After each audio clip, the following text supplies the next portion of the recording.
آ کے کیا تھا کہ آپ کے انوائرمنٹل ایشوز بڑے ڈینجرس ہوتے جا رہے ہیں جو پاکستان جیسے ملکوں میں عام آدمی اس کو سمجھتی ہی کچھ نہیں ہے. آپ باقی چھوڑ دیں, یہ یہاں پہ G6 میں آپ کو سیکٹر کی کہانی بتا رہا ہوں, ملک پورے کو تو چھوڑ دیں نا کہ پورے ملک کا آپ نے کلائمیٹ آپ نے کیسے ٹھیک کرنا ہے.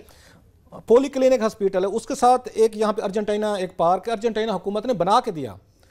وہ جناب جا کے حکومت پاکستان اور تمام سینیٹرز جو بڑے سمجھدار بڑے اپنے آپ عقل کل میری طرح سمجھتے ہیں, انہوں نے بیٹھ کے سفارش کی ہے کہ یہ جو یہاں پہ آپ کا اچھا خاصا کچھ ایکڑز پہ جو پلاٹ بنا ہوا ہے جو آپ کا پارک ہے, اس کو ہاسپیٹل کے ساتھ مرج کر دیا جائے.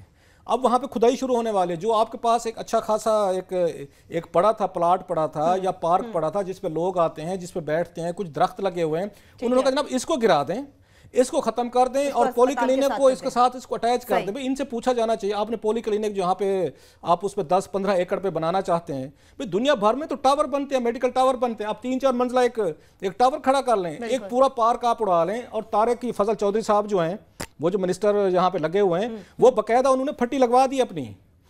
جب اسلام آباد جیسے شہر میں ہمارے شہریوں میں یہ شعور نہیں ہے, جو پڑھے لکھی ایلیٹ ہے, جو بیوروکریسی ہے, پولیٹیشنز ہیں, جو میڈیا کے ہب ہے, اگر ان لوگوں میں یہ سینس نہیں ہے کہ 3-4 ایکڑ پہ ایک پارک ہے یہاں پہ, اس کو کنورٹ کیا جا رہا ہے, ہاسپیٹل کے ساتھ اٹیچ کیا جا رہا ہے, حالانکہ سپریم کورٹ آف پاکستان کی اس پہ رپورٹس ہیں, فائنڈنگ ہیں کہ آپ نے کسی پارک کو آپ نے ہاسپیٹل نہیں بنانا, سکول نہیں بنانا, وہ دن دہاڑے بن رہا ہے. پھر اسلام آباد میں جب آپ بیٹھ کے یہاں درختوں کو آپ آگے اپروٹ کریں گے, گندے آپ نے نالے رکھے ہوئے ہیں, یہاں پہ کوئی آپ کا زوننگ سسٹم آپ کا خراب ہو چکا ہے, 110 کے قریب اللیگل ہاؤسنگ سوسائٹیز آپ نے قائم کر دی ہیں, ان کا سیوریج کا پانی ہے, ان کے بجلی کی ہیں, ان کی کھدائیاں ہیں.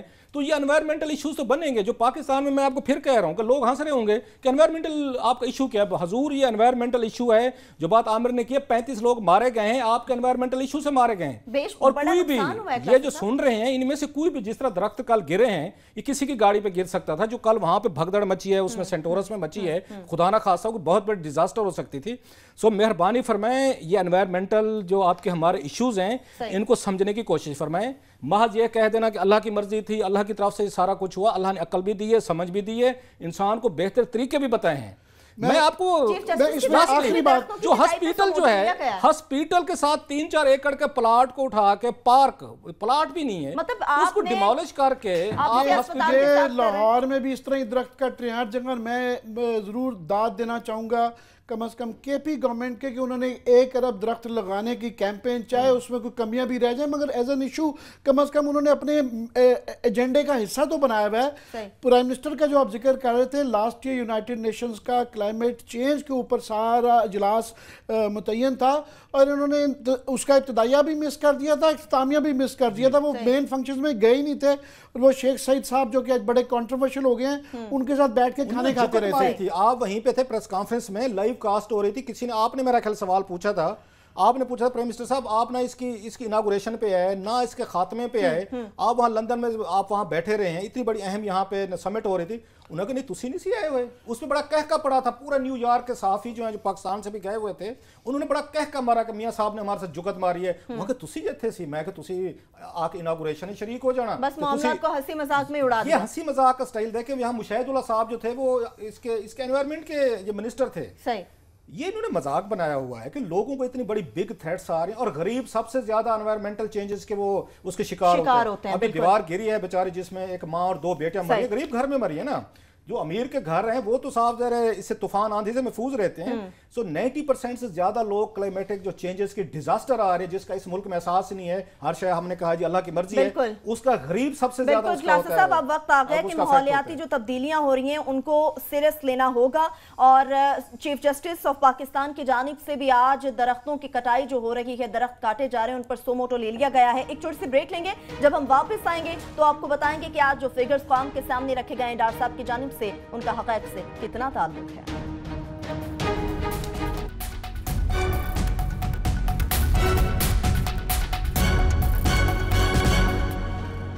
بریک کے بعد ایک بار پھر سے آپ کو پروگرام میں خوش آمدید کہیں گے. کلاسز صاحب یقیناً باقی جو ٹاپکس ہیں وہ بھی اہمیت کے حامل ہیں, لیکن میں چاہوں گی کہ ہم ماحولیاتی تبدیلی پر تھوڑی اور بھی بات کریں. ہمارے آخر ملک میں اس معاملے کو اتنا سیریس کیوں نہیں لیا جاتا؟ اصل مسئلہ یہ ہوتا ہے جو اس طرح کے حادثے ہوتے ہیں, کسی پہ درخت گر جائے, گاڑی پہ گر جائے, دیوار گر جائے, چھت گر جائے, لوگ اس کو وہ کہتے ہیں مین میڈ مسٹیک سے زیادہ کہ انسانی بھی یہ ہیں, انکمپیٹنسی ہو سکتی ہے, غربت ہو سکتی ہے, پلاننگ صحیح نہیں ہوتی, گھر صحیح نہیں بنا, دیوار میں آپ نے صحیح طریقے کا جو مٹیریل وہ استعمال کیا، 100 اس کے فیکٹرز ہوتے ہیں، یہ مین میڈ ہیں جنہیں وہ کہتے ہیں ان کو اوائڈ کیا جا سکتا ہے، لیکن ہم نے ساری چیزیں جو ہیں وہ کہتے ہیں جناب اس میں اللہ کی مرضی ہے، بھی اللہ کی مرضی اپنی جگہ پہ ہوگی، لیکن اب یہ دیکھیں خدا نے جو آپ کو یہاں پہ بھیجی، عقل دی ہے، انہیں سمجھ دی ہے، آپ کو طریقے بتائے گئے ہیں کہ آپ نے رہنا کیسے، اپنا یہ ساری چیزیں موجود ہیں۔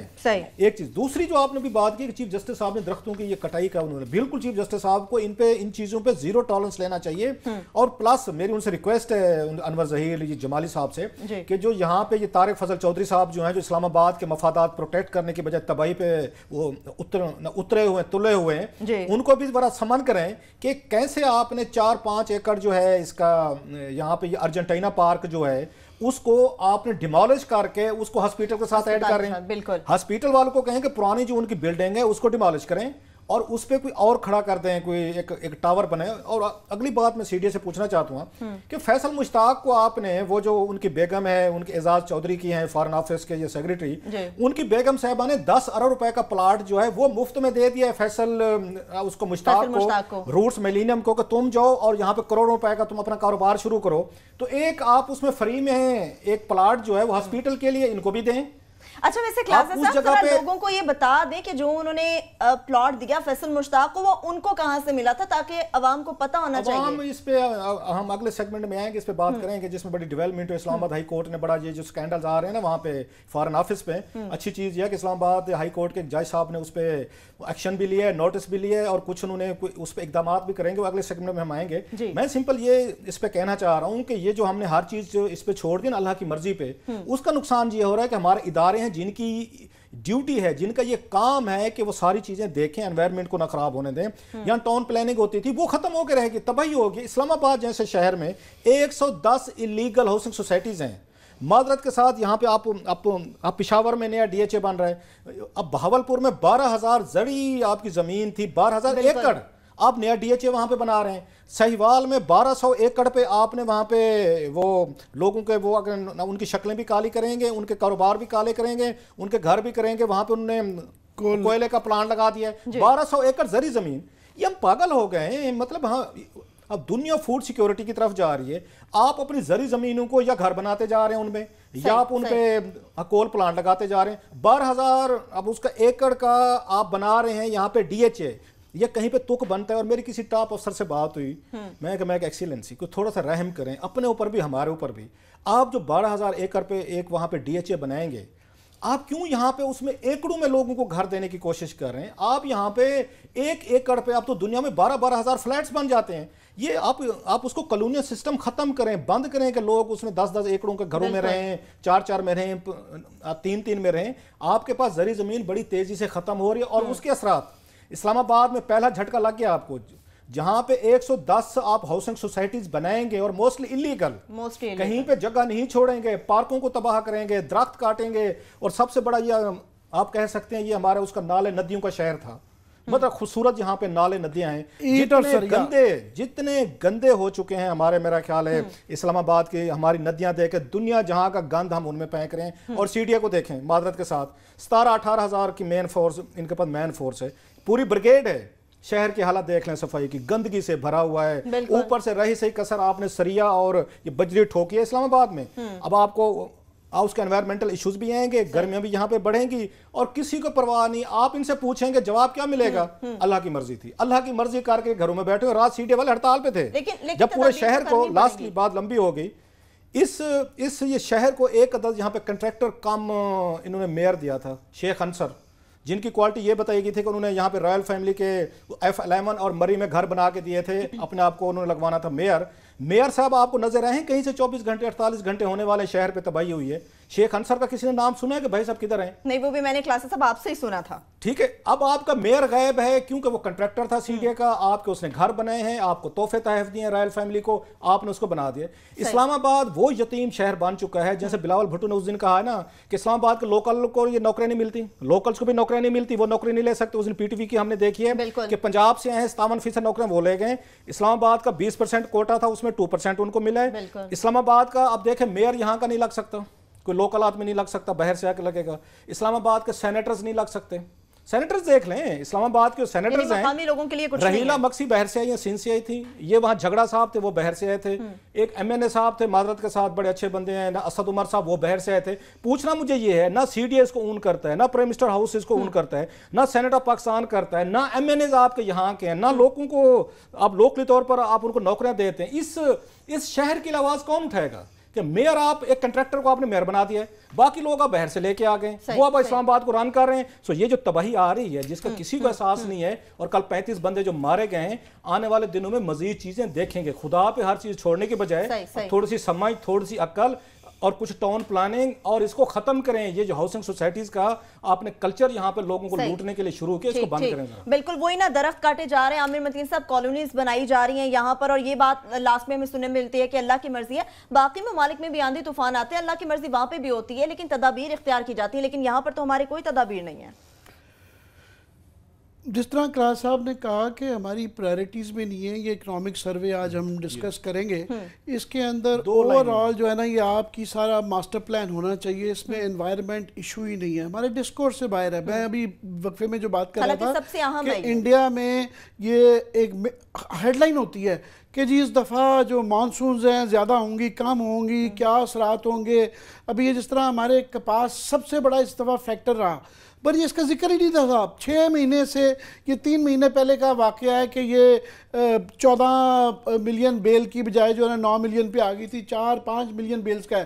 یہ ہماری مین سٹریم میڈیا کے اندر اس کا ذکر ہی نہیں تھا۔ آج جو ہے سب کو، ڈار صاحب کو بھی یاد آ گیا کہ جناب اوہو ہمارا جی ڈی پی 4.7 اس لیے رہ گیا کہ جناب کے پاس اب یہ زراعت ایک زراعتی ملک ہے، ان ساری چیزیں یہ انٹرلیٹڈ ہیں، انوائرمنٹ، ڈیفارسٹیشن، کلائمیٹ، زراعت، موسم، یہ سب جڑے ہوئے ہیں۔ اس کی بحث کہاں ہوتی ہے؟ اس کے اوپر ٹاک شوز کے اوپر تو 2 منٹ، جس طرح کراس صاحب تو اپنے بالکل دل کی بڑاس نکال لیتے، بڑاس تو نکالے جانی چاہیے، مگر یہاں پہ پلاننگ ڈویژن ہونا چاہیے، یہاں پہ سو کالڈ انوائرمنٹ منسٹری ایک ایگزسٹ کرتی ہے، پورا ڈویژن ہے۔ کبھی آپ نے ذکر سنا ہے کہ انہوں نے کبھی اس طرح کی کوئی رپورٹ آئی ہو کہ یہ کر دیا وہ کر دیا؟ اور ہمارے جیسا ملک جس کی ڈیپینڈنس ہے، ہم ڈیپینڈ اس پہ کرتے ہیں، واحد دنیا کا ملک ہے پاکستان جو کہ K2 دنیا کی سب سے بڑی چوٹی سے لے کے نیچے سمندر تک آتا ہے، دنیا میں اور کوئی ملک ہے ہی نہیں ہے جس کے پاس اس طرح کی ڈائیورسٹی ہے۔ یہ ہمارے لیے نعمت بھی ہے اگر اس کی پلاننگ کریں اور اس کے ڈیمز بنائیں اور واٹر مینجمنٹ کریں، اگر نہیں کریں گے تو یہ فلڈز آتے رہیں گے، یہ ریکرنٹ فنامنن بن گیا، ہر دوسرے سال ہمارے آ رہے ہیں، اللہ خیر کرے اس دفعہ، مگر ہمیں کوئی پلاننگ ایسا سچ نہیں ہے۔ صرف یہ ہوتا ہے کہ جب ریئیکٹیو ہماری پالیسی ہے کہ جب ہو جاتا ہے تو شہباز شریف صاحب بھی وہ اپنے ربڑ کے جوتے نکال لیتے ہیں، موٹر سائیکل پہ بیٹھ جاتے ہیں اور فوٹو ہاؤس بن جاتی ہے۔ پرائم منسٹر صاحب بھی اللہ ان کو صحت دے، ہیلی کاپٹر پہ بیٹھ جائیں گے 4 بندوں، وہ بھی فوٹو ہاؤس بن جائے گا۔ Where is the policy, where is the discussion? ہے ہی نہیں ہے کہ یہاں پر پالیسی نہیں ہے، پلاننگز نہیں ہے، اور یہی تو رونا ہے کہ اس تمام تر صورتحال کو ہمارے وزراء سیریس لیتے نہیں، اس پر بحث تو دور کے بعد اس پر بات بھی نہیں کی جاتی۔ اکانومک سروے جو پیش کیا گیا اس کی رپورٹ، اس کے اصل میں فیکٹس اینڈ فگرز ہیں کیا، وہ ہم آپ کو بتائیں گے ایک بریک کے بعد، ہمارے ساتھ رہیے گا۔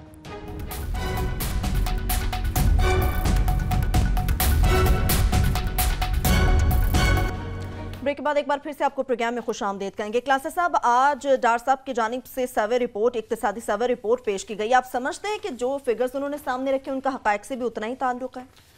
بڑی آپ نے دکھتی رگ میری چھیڑ دی ہے، انوائرمنٹ والے مسئلے پہ ویسے میں دکھی بیٹھا ہوا ہوں پہلے ہی۔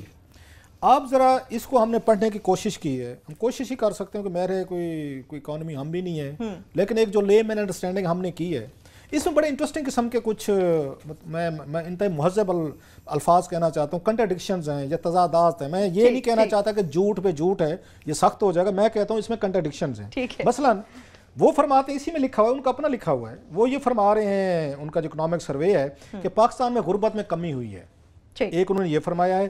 دوسرا انہوں نے کہا کہ یہاں پہ لٹریسی ریٹ بڑھ گیا۔ ان دونوں چیزوں کا بڑا گہرا تعلق ہے، اپنے یہ ذہن میں رکھیے گا، اس کا غربت کا اور آپ کی تعلیم کا لٹریسی ریٹ دونوں ایک دوسرے سے مکس ہیں۔ اب اس میں انٹرسٹنگ چیز کیا ہے، ایک جگہ یہ لکھ رہے ہیں کہ غربت ہی کم ہوئی ہے، ہمارا لٹریسی ریٹ اوپر گیا، فیئر انف مان لیتے ہیں۔ آگے کیا لکھتے ہیں، یہ لکھتے ہیں جو ایگریکلچر گروتھ ہے وہ 0.19% نیچے گئی ہے، لیو الون اوپر جو نیچے گئی ہے۔ اس میں آگے کیا لکھتے ہیں کہ آپ کا تقریباً ایگریکلچر جو ہے یہ اور 2% یہ ٹوٹل جو آپ کی مین پاور ہے، یہ حالانکہ یہ تھوڑا بتا رہے ہیں لیکن اس سے زیادہ بندہ 42% مین پاور آپ کی مین پاور جو ایگریکلچر سے ریلیٹڈ ہے، وہ یہ لکھتے ہیں کہ ساری کراپس ان کی کاٹن ان کی ڈاؤن گئی ہے اور بڑے برے طریقے سے، یہ تو 27% لکھ رہے ہیں لیکن اگلے کہہ رہے ہیں 34% تک زیادہ گئی ہے. رائس ان کا کم ہوا ہے، ان کی میز کم ہوئی ہے، اس کے بعد پلسز کم ہوئے ہیں، فروٹس کم ہوئے ہیں، ایل سیڈ کم ہوئی ہے. ٹوٹل میں بتا رہا ہوں ان کی 2 چیزیں جہاں اوپر گئی ہیں، بلکہ اگر یہ کہا جائے صرف ایک چیز اوپر گئی ہے وہ شوگر کین ہے، وہ گنا ہے. وہ گنا اس لیے اوپر کیا ہے کہ ان کے حکمرانوں کی اپنی فیکٹریز ہیں، بہت ساری شوگر ملیں ہیں، اس میں بہت ساری ریبیٹ بھی یہ دیتے رہتے ہیں. چلیں جی فیئر انف. ایک اور ظلم کیا کرے، کاٹن کیوں کم ہوئی ہے؟ اس میں جو انہوں نے جھوٹ بولنے کی کوشش کی ہے، کاٹن کے کم ہونے کی جو ریزننگ ہے انہوں نے انٹرنیشنل مارکیٹ کے ساتھ جا کے ملا دیا کہ انٹرنیشنل مارکیٹ میں یہ ہو رہا ہے، آسٹریلیا میں ایسے ہو رہا ہے، اس کا انڈیا میں ایسے ہو رہا ہے، اس کے بعد انڈونیزیا میں یوں ہوا ہے، تو امریکہ میں یہ ہوا ہے. جب یہاں پہ کرائسس ہو جائے تو یہ ہمیں لنک کر دیتے ہیں عالمی مارکیٹ کے ساتھ. یہ بڑے سمجھدار ہیں. بالکل. جب یہاں پہ کوئی بہتری ہو جائے تو اپنا کریڈٹ لے لیتے ہیں کہ ہم نے کیا ہے. اگر برائی ہو جائے تو کہتے ہیں دیکھیں جی عالمی مارکیٹ میں تیل کی قیمتیں بڑھ گئی تھیں، وہ دیکھیں امریکہ میں یہ ہو گیا، انڈیا میں ایسے ہو گیا، وہاں پہ کراپ تباہ ہو گئی. انٹرسٹنگلی مجھے ایک بات سمجھائیں، اگر آپ کی 42% آپ کی مین پاور جو ہے، جو آپ خود دیکھ رہے ہیں کہ ایگریکلچر میں مطلب لیبرر جو کام کر رہے ہیں، 42% پاپولیشن آپ ایک طرح کی کہہ رہے ہیں، وہ جو ہے ایگریکلچر کی وجہ سے اس کی گروتھ نیچے گئی ہے، اس کی انکم کم ہوئی ہے. تو مجھے سمجھائیں آپ کی غربت کیسے کم ہوئی ہے؟ آپ کیسے دعویٰ کر رہے ہیں کہ 42% جو لوگ ہیں ان کی انکم کم ہوئی ہے کہ ایگریکلچر جو ہے کولیپس کر گئی ہے، بالکل، لیکن ساتھ میں دعویٰ فرما رہے ہیں کہ غربت کم ہو گئی ہے. یہ صرف ایک میں جھوٹ آپ کو ان کا بتا رہا ہوں. اتنے سارے اس میں جھوٹ ہیں کہ ہم اس میں ٹائم اتنا ہمارے پاس نہیں ہے کہ ہم اس کو پورا ٹچ کرتے. ادروائز تو ایک ایک کر کے ان کا بتایا جا سکتا ہے. مثلا مجھے ابھی کسی نے میسج کیا ہے، انہوں نے جناب جب تک 18ویں ترمیم نہیں آئی تھی ایگریکلچر کے لیے 24-25 بلین روپیز یہ وقف ہوتے تھے اس وقت. جب سے 18ویں ترمیم آئی ہے 1.5 بلین روپیز یہ بجٹ رکھتے ہیں. اب مجھے بتائیں جو سیکٹر 0.19% وہ ڈاؤن جو جا رہا ہو اس کو آپ 1.5 بلین کے ساتھ کیسے اس کو ریکور کر سکتے ہیں؟ اور لاسٹلی میں اس کو سم اپ کروں، ابھی 200 بلین ڈالر پہ بات کریں گے بعد میں. ایگریکلچر کو ترقی دیے بغیر آپ اوپر نہیں جا سکتے. کبھی یہ 75% ہوتی تھی اکانومی کا، جو آپ اس کو کم کرتے کرتے یہ 17-18% پہ لے آئیں، جو کہ اگین غلط فگر بتا رہے ہیں. ایگریکلچر کو انہوں نے تباہ کر دیا ہے. ایگریکلچر اس وقت تباہ ہو کے رہ گئی ہے، اور اس کا سب سے بڑا جو میں بلیم دیتا ہوں کہ پاکستان کے وہ پیپلز پارٹی ہو، نواز لیگ ہو، بگ بزنس مین جو ہیں جو خود کسانوں کے استحصال میں شامل ہیں، وہ آپ کے حکمران بن گئے ہیں. ساری پالیسیز وہ انڈسٹری کے لیے بنا رہے ہیں، ساری وہ اربن آپ کے ایریاز کے لیے بنا رہے ہیں، اور پیچھے انہوں نے ایگریکلچر کے لیے کچھ نہیں رکھا. یہ بڑے عرصے بعد ہو رہا ہے کہ رولر اکانومی تباہ ہوئی ہے، اور آپ کا جو یہ مینوفیکچرنگ سیکٹر ہے، جو انڈسٹری ہے بقول ان کے، وہ اوپر کے دیہاتوں کی جیبوں سے پیسہ نکال کے آپ نے شہریوں کو جیب میں ڈالا ہے. بالکل. کلاسا صاحب انہوں نے تو یہ بھی بات کی عامر متین صاحب کے بے روزگاری میں بھی 2013 سے اب تک سامنے رکھے تو کمی ہوئی ہے، لیکن کیسر بنگالی صاحب نے کل خود کمیٹی میں یہ بات کی کہ ہماری بے روزگاری میں اضافہ ہوا. انہوں نے کہا کہ پی آئی اے ہماری جو ہے اس کی کارکردگی بہت اچھی رہی، لیکن ابھی چند مہینے پہلے تو احتجاج ہو رہے تھے، نجکاری کی باتیں ہو رہی تھی. سب سے سنگین بات تو یہ ہے کہ آج اکنامک سروے تھا، کل بجٹ آئے گا، اور پورے اسلام آباد میں یہاں پہ یلغار ہو چکی ہے. ٹی وی کے اوپر بھی جو نا اس ورسز دیم چل رہا ہوگا، ایک ثابت کر رہے ہوں گے تباہی ہو گئی، ایک کہیں گے جناب گلے گلزار ہو گیا. دنیا بھر میں یہ جو اقتصادی امور پہ جو بحث ہوتی ہے نا، فگرز کے اوپر بحث نہیں ہوتی، وہ آپ اس کی تشریح پہ اوپر بحث کر سکتے ہیں، مگر یہ کوئی نہیں آ رہا. یہاں تو ایسی جگلری کرتے ہیں کہ سمجھ نہیں آتا. فار ایگزامپل جو کلاس صاحب ابھی غربت کی بات کر رہے ہیں کہ پتہ نہیں یہ غربت کے فگرز، یہ کیونکہ آپ دیکھیں یہ تیسرا ان کا بجٹ ہے، اس کے بعد 2 سال رہ جائیں گے. تو یہ پہلے ہوتا ہے کہ 5 سال کا جب آپ کو ٹینیور ملتا ہے، آپ شروع کے بجٹس کے اندر ٹائٹ رکھتے ہیں کہ مینجمنٹ کریں، آخری میں ریلیف دیتے ہیں. ابھی سے یہ کر لگا گیا کہ یہ وہ لوگ ہیں جو بزنس مین تھے، جو کہ اس لیے کافی لوگوں نے ووٹ دیا تھا کہ جناب ان کو اکانومی سیٹ کر دیں گے، ہماری کم از کم کاروباری طبقہ ہے. ابھی یہ ہے کہ زراعت کا بھی ابھی یہ حال بتا چکے ہیں، اور وہ آپ کی اطلاع کے لیے وہ 6.8 مینوفیکچرنگ کا بھی جو کہہ رہے ہیں نا، اس کے اندر جو 2 میجر ہیں، ایک تو وہ سیمنٹ ہے، وہ جو ون ٹائم ایک ہے جس کی وجہ سے وہ بنا دیا ہے. دوسرا اس کے اندر کارز ہیں. شوکت عزیز صاحب نے بھی کارز کا سستے قرضوں پہ آپ نے کر دی ہے. بینکس اور کوئی کام نہیں کر رہے ہیں سوائے کہ سستی کاریں دے رہی ہیں، اور کاریں ہمارے یہاں بائی دا وے اسمبل ہو رہی ہیں، اس کے ذریعے کوئی روزگار زیادہ نہیں بڑھتا.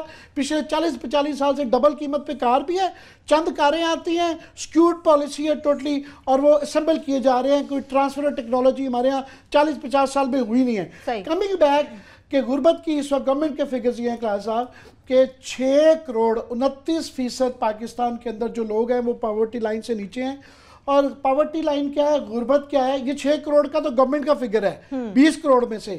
ایکچوئل جو کافی اکانومسٹ یہ کہہ رہے ہیں کہ 9 کروڑ 20 کروڑ میں سے 9 کروڑ لوگ غربت کی لائن سے بھی نیچے, وہ غربت کی لائن سے نیچے. غربت کی لائن کیا ہے؟ 3000 روپے, یعنی 100 روپے روز میں آپ نے اپنا گزارا کرنا ہے. یہ اتنا بڑا جو پاکستان کا بجٹ بناتے ہیں, یہ ڈار صاحب جو ہے کسی کا مجھے بجٹ بنا کے دے دیں کہ 3000 روپے میں ایک ہاؤس ہولڈ کی انکم چلا دیں, کہ کیسے گزارا کرے گا؟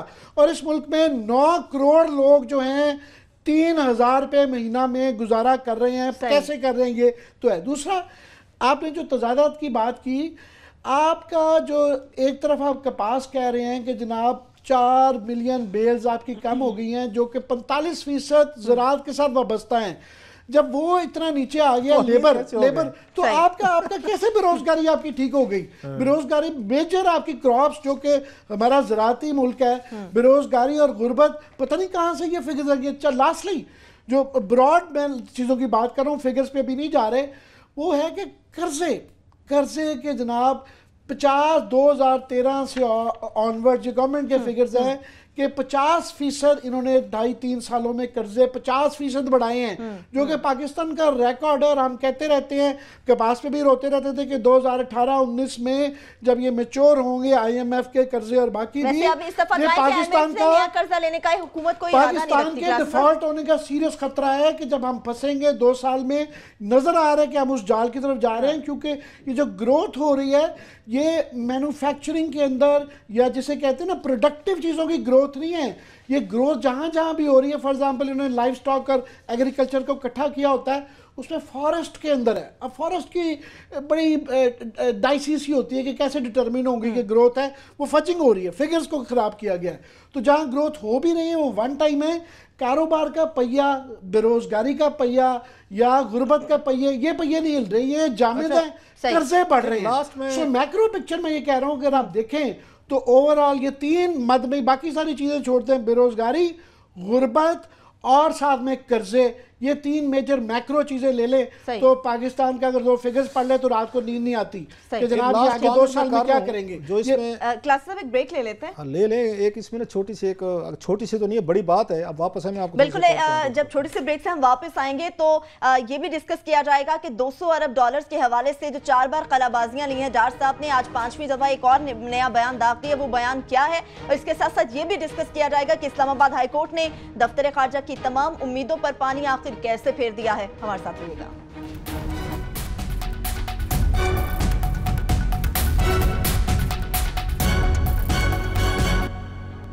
بریک کے بعد ایک بار پھر سے آپ کو پروگرام میں خوش آمدید کہیں گے. کلاسز صاحب, ایک تو اقتصادی سروے سے حوالے سے آپ کوئی بات کرنا چاہ رہے تھے, دوسرا اسحاق ڈار جو ہر بار سوئس بینکس میں پڑے ہوئے پیسوں سے متعلق ایک نیا بیان دے دیتے ہیں, اس پر بھی آپ سے جاننا چاہیں گے. اقتصادی سروے پہ ہم بات کرتے رہیں گے کیونکہ اس میں بہت سارا میٹیریل ہے بات کرنے کے لیے.